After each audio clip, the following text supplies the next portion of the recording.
Սիրոտոներից մինչև մարտիրթը։ Գիծյանը համակարգում ստացեք լրացուցիչ 8% զեղչ սալիկների ամբողջ տեսականու համար։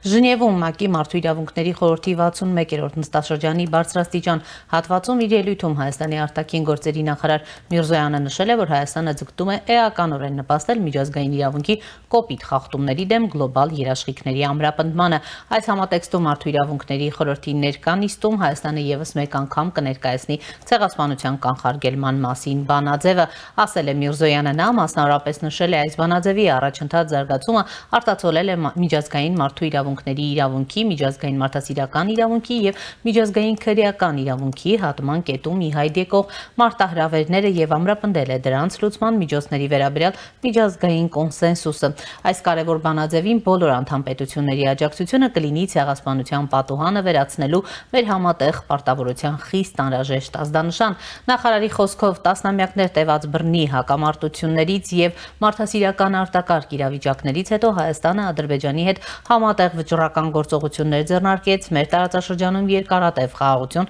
հաստատելու ուղղությամբ։ Անցյալ տարի Վաշինգտոնում կայացած խաղաղության գագաթնաժողովը ոչ միայն խաղաղություն հաստատեց երկու երկրների միջև, այլև հարթեց առևտրի, կապի ու մարդկանց միջև շփումների ճանապարհը։ Կառավարությունների միջև համաձայնագրերից այն կողմ այս ուղին ընտրելու համար մենք նաև ցանում ենք իրական երկխոսություն եւ վստահության սերմեր մեր հասարակությունների, այդ թվում տուժած բնակչության միջև, նշել է նախարարը։ Չնայած հակամարտության ցավոտ մարդասիրական հետևանքները դեռևս պետք է լուծվեն եւ հեռավոր ու մոտ անցյալի վերքերը շարունակվում են, մենք ընտրել ենք հաշտեցման դժվարին ուղին։ Սա անհրաժեշտ է, սա իսկապես դժվարին ձեռնարկ է, հաշվի առնելով, որ Բաքվում դեռևս պահվում են 19 հայ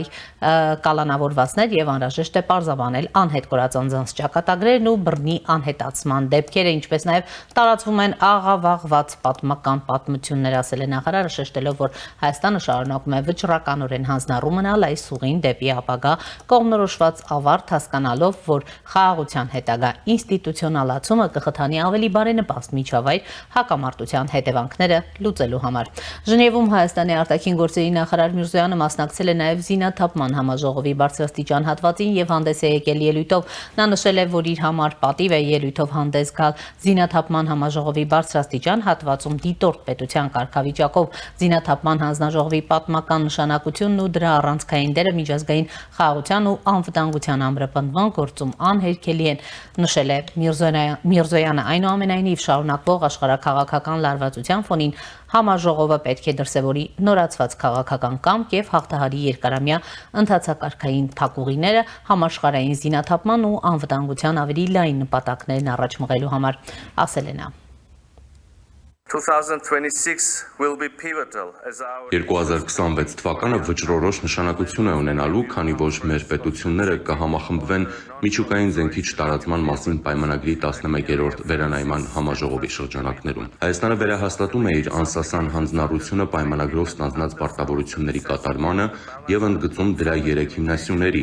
չտարածման, զինաթափման եւ միջուկային էներգիայի խաղաղ օգտագործման հավասարակշռված ու լիարժեք իրականացման անհրաժեշտությունը։ Մենք համարում ենք, որ առաջիկա վերանայման գործընթացը բացառիկ հնարավորություն է ընձեռում միջուկային հանրությանը ևս մեկ անգամ արտահայտելու իր ընդհանուր հավատարմությունը պայմանագրի նպատակներին ու սկզբունքներին։ Այս համատեքստում խաղաղ նպատակներով միջուկային էներգիայի ապահով եւ անվտանգ օգտագործումը շարունակում է մնալ Հայաստանի պետական քաղաքականության առաջնահերթություններից մեկը։ Հայաստանի կառավարությունը որդեգրել է միջուկային էներգետիկան որպես երկրի էլեկտրաէներգետիկ համակարգի առանցքային բաղադրիչ պահպանելու քաղաքականություն։ Մինչ հայկական ատոմային էլեկտրակայանի շահագործման ժամկետը երկարաձգվել է մինչև 2036 թվականը, մենք ուսումնասիրում ենք սահուն եւ անվտանգ անցման հնարավորությունները դեպի նոր միջուկային էներգաբլոկ։ Այս առումով Հայաստանը ներկայումս մանրակրկիտ ուսումնասիրում է փոքր մոդուլային ռեակտորների առկա տեխնոլոգիական տարբերակները եւ դիտարկում միջազգային գործընկերների ներկայացրած առաջարկները։ Ընտրության գործընթացը հիմնված է հուսալիության, երկարաժամկետ կայունության եւ միջուկային անվտանգության, ապահովության ու չտարածման բարձրագույն չափանիշներին մեր հավատարմության վրա։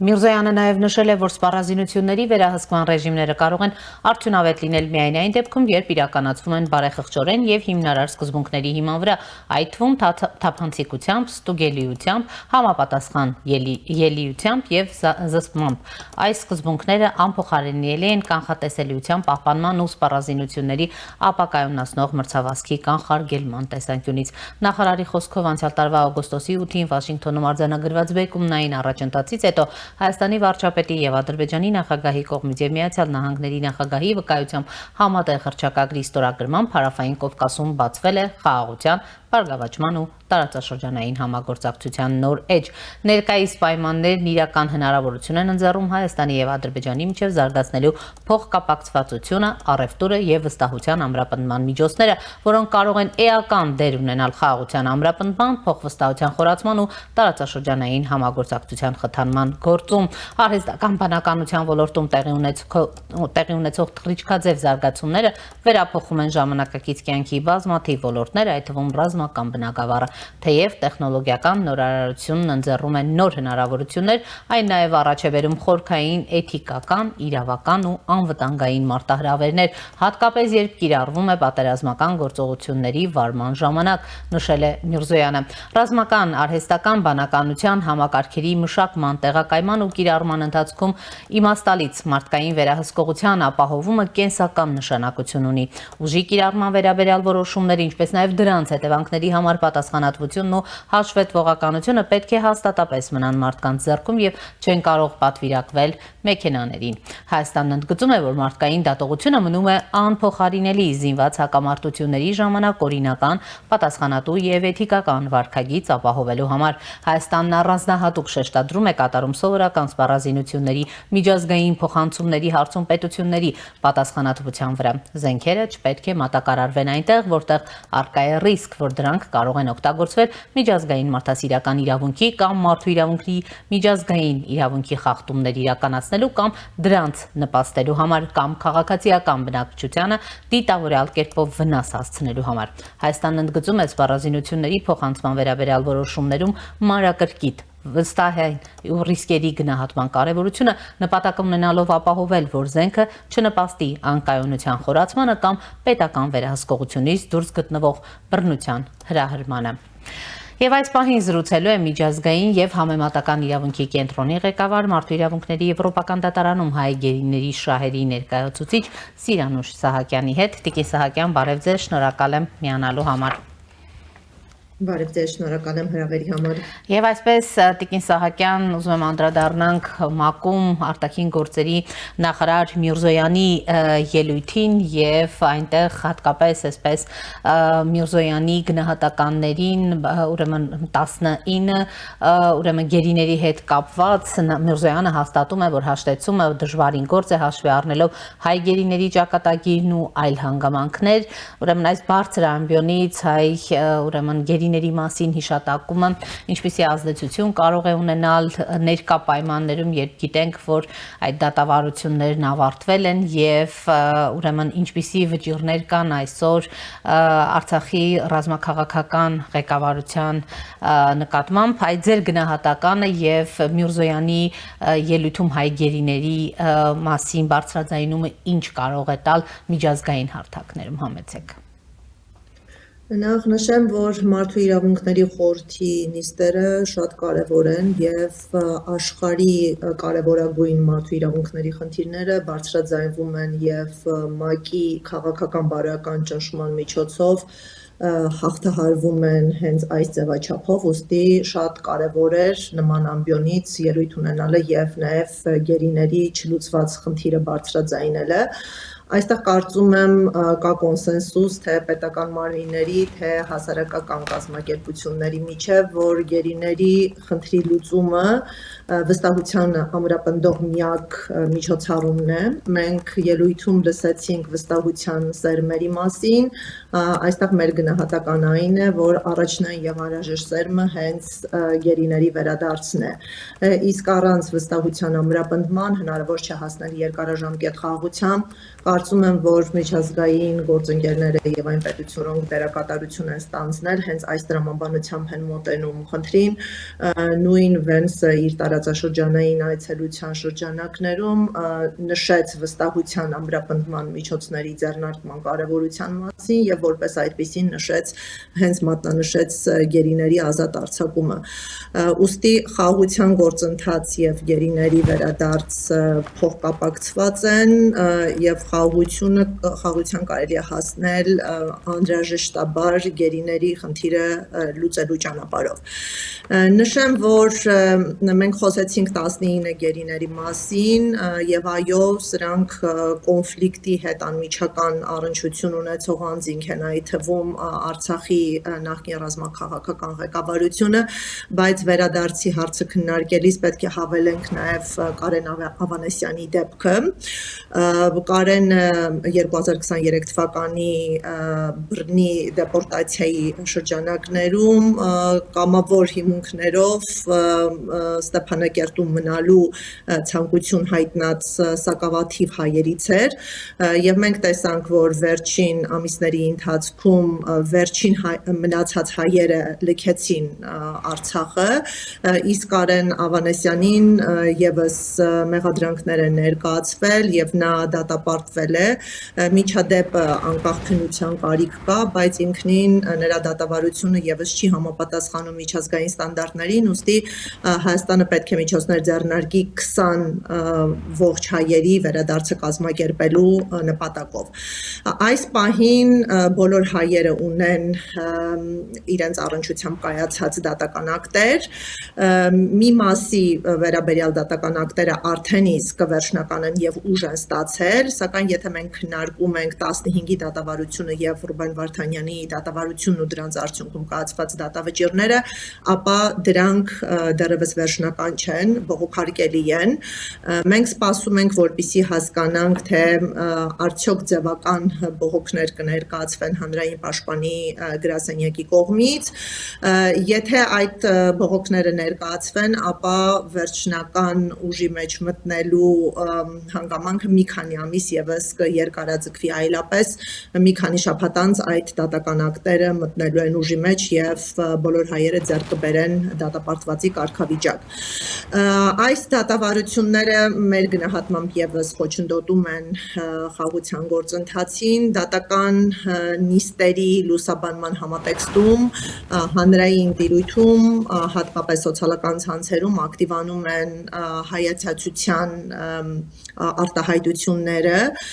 եւ հայերի նկատմամբ վրեժ խնդիր լինելու, պատժողական գործողություններ իրականացնելու ձգտումներ են առաջ գալիս, ինչը կրկին չի խթանում խաղաղությանը եւ այս առնչությամբ նաեւ մենք ունեցանք Amnesty International միջազգային կազմակերպության հայտարարությունը, համաձայն որի այդ դատավարությունները չեն համապատասխանել միջազգային մարդու իրավունքների ստանդարտներին, արդար դատաքննությանը եւ բոլոր հայերը պետք է ազատ արձակվեն։ Տիկին Սահակյան, միևնույն ժամանակ մենք անընդհատ լսում ենք քննադատություն, որ Հայաստանի իշխանությունները միջազգային հարթակներում հավուր պատշաճի չեն բարձրացնում այս խնդիրը, բայց հիմա տեսնում ենք, որ ՄԱԿ-ի այս կարևոր հարթակից, օրինակ Արարատ Միրզոյանը բարձրացրեց, իշխանությունն էլ ասում է, որ եթե այդ մասին չի հայտարարվում, չի նշանակում, թե խնդիրը չի բարձրաձայնվում, եւ օրինակ Վենսն էլ խոստացել էր ու ըստ էության Ալիևին փոխանցել էր գերիների հարցը, եթե առաջիկայում փոփոխություն չլինի եւ վերադարձ չլինի, նշանակում է Վենսի այս ուրեմն Վենսը այս դեպքում չկարողացավ որոշակի միջնորդի դեր խաղալ եւ հասնել օրինակ գերիների Հայաստան վերադարձին, Միացյալ Նահանգները տվյալ դեպքում։ Հասկանալի է, որ խնդիրը ունի կարճ եւ արագ ճանապարհ եւ դա քաղաքական ուղին է, որի արդյունավետությունը նաեւ կապված է միջազգային ներգրավվածությունից, հաշվի առնելով, որ Հայաստանը ունի նույնանման բանակցային ուժ, կարողություններ Ադրբեջանի հետ հարաբերություններում եւ այստեղ անգամ իրավաչափ միջազգային իրավունքով պաշտպանվող հայկական պահանջները մնում են են անտեսված կամ չկատարված, որքան էլ որ դրանք փակ բանակցային գործընթացներում բարձրաձայնվում են, սակայն դրանց լուծումների տրամադրումը տևական ժամանակ ձգձգվում է, ինչը բացաբար է անդրադառնում նաև հանրային տրամադրությունների վրա, եւ սա է պատճառը, որ մենք ակնկալում ենք նաև խնդրի հրապարակային բարձրաձայնում, օրինակ համեմատության համար նշեմ, որ նախորդող նստաշրջանին մարդու իրավունքների խորհրդին, որտեղ նաև մենք ներկա ենք եղել, այս խնդիրը բարձրացրեց ECOSOC-ում հավատարմագրում ունեցող մեկ այլ միջազգային կազմակերպություն եւ Հայաստանի հանրային իշխանության ներկայացուցիչները չհասցեավորեցին խնդիրը, ինչը բնականաբար քննադատելի էր եւ մենք շատ դրական ենք գնահատում, որ այս տեղաշարժը տեղի ունեցավ եւ այս ամբիոնից ելույթ ունենալով արտաքին գործերի նախարարը հստակ կերպով խոսեց չլուծված խնդրի վերաբերյալ եւ այո մենք եւս ողջունում ենք, որ խնդիրը հենց հաշտության համատեքստում է բարձրաձայնվում եւ ամենևին էլ քննադատելու կամ խարազանելու միտում չենք դրսևորում, այստեղ չլուծված խնդրի լուծման ուղիներ փնտրելու մոտեցումն է որդեգրվում։ Հիմա կարծում ենք, որ ամերիկյան կողմը ունի իրական հնարավորություններ խնդիրը լուծելու, դեռևս ունենք դրական սպասումներ եւ պետք է հետևենք նաեւ խաղաղության դինամիկային եւ այո, իրավացի եք, որ մեծ սպասումներ հենց ձևավորվել են Վենսի այցելության եւ Ամերիկայի նախագահի ներգրավվածության առումով, եթե բոլոր դեպքերում այդ խնդիրը ամերիկյան ջանքերով չլուծվի, իմ կարծիքով հետևությունը պետք է այն լինի, որ չկար բավարար քաղաքական կամք խնդիրը լուծելու ուղղությամբ, այլապես մենք վստահ ենք, որ ամերիկյան կողմը ունի բավարար ռեսուրսներ, լծակներ, հնարավորություններ այդ խնդիրը լուծելու համար։ Միայն հետաքրքրության բացակայությունն է, որ կարող է խնդիրը դարձնել անլուծելի, հակառակ պարագայում սա ամբողջովին լուծելի խնդիր է ամերիկյան կողմի համար։ Եվ նաև մենք պրակտիկայում էլ ենք դա տեսել, ես այս օրինակը անգամ նշել եմ, երբ 2022 թվականին ադրբեջանական զինված ուժերը ագրեսիա դրսևորեցին եւ ներխուժեցին Հայաստանի սուվերեն տարածք, գերեվարելով 3 տասնյակ հայ զինծառայողներ, ամերիկյան կողմի ջանքերով շուրջ 2 շաբաթ անց գերիների այս խումբը հայրենադարձվեց Հայաստանի Հանրապետություն։ Այսինքն ընդամենը 2 շաբաթ պահանջվեց, որպեսզի վերադարձը տեղի ունենար։ Տիկին Սահակյան, մենք տեսեք Վենսի այցը եւ հնարավոր ակնկալիքները Միացյալ Նահանգների կողմից ըստ էության հստակ տեսնում ենք։ Ռուսական կողմը ընդհանրապես որևէ բան կարող էր անել, որ չի անում այս ուղղությամբ եւ կա դժգոհություն, որովհետեւ այսպես սլաքները ուղում ենք Միացյալ Նահանգների ուղղությամբ, բայց ռուսական կողմն էլ եւ նաեւ պարտավորություններ ուներ նրանցից շատերի նկատմամբ ու այսպես քար անտարբերություն կամ քար լռություն է պահպանում։ Ռուսական կողմի ներգրավվածությունը այստեղ նվազել է եւ կարծում եմ տարածաշրջանի նկատմամբ ազդեցություններն են նաեւ որոշում, թե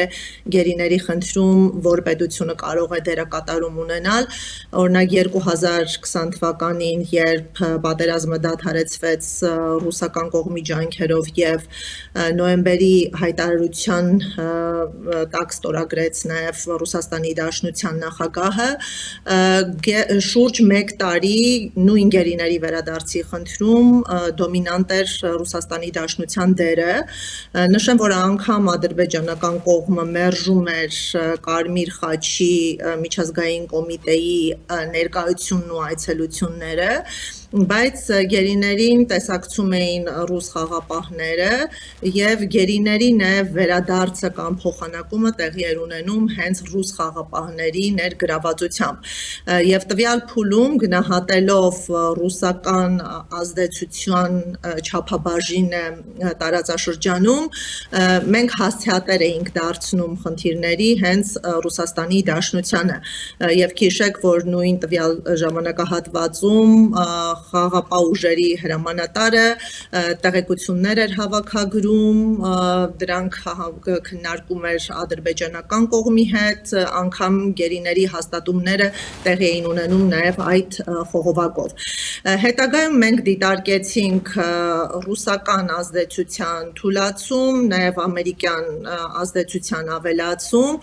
եւ գերիների խնդիրը հավասարապես լուծում էր ստանում թե ռուսական եւ թե ամերիկյան ջանքերով։ Օրինակ դեռևս ռուսական ջանքերով որոշ խմբականակներ հայրենադարձվում էին, բայց քանի որ ամերիկյան կողմը խիստ քննադատաբար էր վերաբերում Հայաստանի տարածքների նկատմամբ ուժի գործադրմանը, նաև հանձնառեց այդ տարածքներից գերեվարվածների ազատ արձակումը, բայց հաջորդիվ տարիների ընթացքում մենք տեսանք, որ ռուսական կողմի ազդեցությունը թուլացավ, եվրոպական գործընկերների կամ այլ գործարքների միջոցով ապահովվեց գերիների վերադարձը եւ կարծես թե այստեղ ռուսական կողմը այլևս ասելիք եւ անելիք չուներ։ Եվ ներկայումս հստակ է, որ մեծացել է ամերիկյան ազդեցությունը, ավելի արդյունավետ են երկխոսությունները եւ բանակցությունները հենց ամերիկյան մասնակցությամբ, ուստի այս մարդասիրական խնդրի հասցեատեր մենք դիտարկում ենք հենց ամերիկյան կողմին։ Նաև չմոռանանք, որ խաղաղության տեքստը ստորագրվել է ամերիկյան ջանքերով, թեև գերիների խնդիրը այստեղ կարգավորված չէ, սակայն մենք համարում ենք, որ այն կողմը, ում երաշխավորությամբ տեղի է ունենում խաղաղության գործընթաց, պետք է ապահովի վստահություն ամրապնդող միջոցի գերիների վերադարձի հարցի կազմակերպումը։ Տիկին Սահակյան, ինչու հատկապես այսպես ռազմաքաղաքական ղեկավարության հանդեպ է այսպիսի մոտեցում, որովհետև մենք տեսնում ենք այլ գերիների դեպքում կարծեք թե մենք ունեցանք առաջընթաց, բայց հատկապես ռազմաքաղաքական ղեկավարության ուրեմն նկատմամբ կա կոնկրետ մոտեցում, ու գիտենք նաև Ադրբեջանի դիրքորոշումը նրանց ուրեմն մեղադրանքները հաշվի առնելով, հենց նրանց ազատ արձակման դեպքում, այսպես ասած, Ալիևի իշխանությունը կարող է թուլանալ, սա է հետ պահում Ադրբեջանին, ուրեմն հայ գերիների հետ կապված ռազմաքաղաքական ղեկավարության հետ կապված կոնկրետ քայլեր անելու, որովհետև ակնհայտ է, որ Միացյալ Նահանգները փաստորեն դիմել է Ադրբեջանին, բայց հենց Ադրբեջան ռազմաքաղաքական ղեկավարության հանդեպ ունի այսպես ընդգծված վերաբերմունք ու մոտեցում ահաբեկչությունից, ահաբեկչից մինչև ուրեմն տարբեր հանցագործություններ վերագրելով։ Կարծում եմ ինչ որ չափով տրամաբանական է եւ պետական քաղաքականության մեջ տեղավորվում է այն մոտեցումը, որ քաղաքական ղեկավարները պետք է ավելի խիստ պատիժների արժանանային, քան օրինակ քաղաքացիական անձինք կամ զինծառայողները, ռազմաքաղաքական ղեկավարները ակտիվ դերակատարում են ունեցել Լեռնային Ղարաբաղի Հանրապետության ճանաչման, փաստացի իշխանության կազմակերպման, միջազգային հարաբերությունների ձևավորման, այս միավորի միջազգային տեսանելիության ուղղությամբ, եւ սա ամբողջովին հակադրվում էր ադրբեջանական մոտեցմանը եւ կարծում եմ ադրբեջանական ինքնությունը եւ պետությունը ինքնին ներկայումս կառուցվում է Արցախի ինքնորոշման իրավունքի մերժման գաղափարախոսության վրա, ուստի ղեկավարների գործունեությունը ավելի վնասակար է ընկալվում Ադրբեջանի հանրային շահերին եւ համապատասխան վերաբերմունքը մենք տեսնում ենք նաեւ դատական գործընթացներում եւ ռազմաքաղաքական ղեկավարներին պատժելը ունի խորհրդանշական դեր, այստեղ իդեմս ղեկավարների մերժվում եւ դատապարտվում է Արցախի ինքնորոշման իրավունքը եւ այս խորհրդանիշների մասին մենք խոսում էինք, սակայն դրա մասին խոսեց նաեւ նախագահի օգնականը եւ անգամ պարզաբանում ներկայացվեց, թե ինչու դատավճիռները ընթերցվեցին, հրապարակվեցին հենց փետրվար ամսին, ըստ էության նրանք սա կապում էին այսպես կոչված Խոջալույի ցեղասպանության հետ եւ սա կարծես նվեր էր ի հիշատակ այսպես կոչված զոհերի եւ մենք վերահաստատում ենք, որ այս առումով գործընթացը եղել է բացառապես քաղաքական եւ իդեմս ռազմաքաղաքական ղեկավարների Ադրբեջանը մերժում, դատապարտում, հերքում եւ բացառում է ազգերի ինքնորոշման իրավունքը հենց արցախցիների պարագայում։ Եվ ռազմաքաղաքական ղեկավարների գինը ավելի բարձր է, սակայն իմ գնահատմամբ գերիների հարցը միշտ օգտագործվել է լծակ եւ այն ավելի ինտենսիվ է օգտագործվելու ռազմաքաղաքական ղեկավարների պարագայում, բայց անգամ սովորական գերիների դեպքում մենք տեսնում ենք, որ հարցը երկարաժամկետ լուծում չի ստանում։ Օրինակ, մենք ունենք երկու անձ, ովքեր Ադրբեջանում պահվում են 2020 թվականից ի վեր։ Նրանց գերեվարումը տեղի է ունեցել հոկտեմբեր ամսին եւ մինչեւ օրս Ադրբեջանը նրանց ազատ չի արձակում։ Այսինքն գերիների խնդիրը էապես չարաշահվում է եւ գործադրվում է որպես լծակ պրոադրբեջանական լուծումների ձեռք համաձայնեցումը հենց այս խաղաղության գործընթացում։ Շնորհակալ եմ Տիկին Սահակյան։ Շնորհակալություն։ Զրուցում էի միջազգային եւ համեմատական իրավունքի կենտրոնի ղեկավար Մարդու իրավունքների եվրոպական դատարանում հայ գերիների շահերի ներկայացուցիչ իրավապաշտպան Սիրանուշ Սահակյանի հետ։ Այս ժամի համար այսքանն էինք նախատեսել, հետևեք մեր թողարկումներին, կհանդիպենք։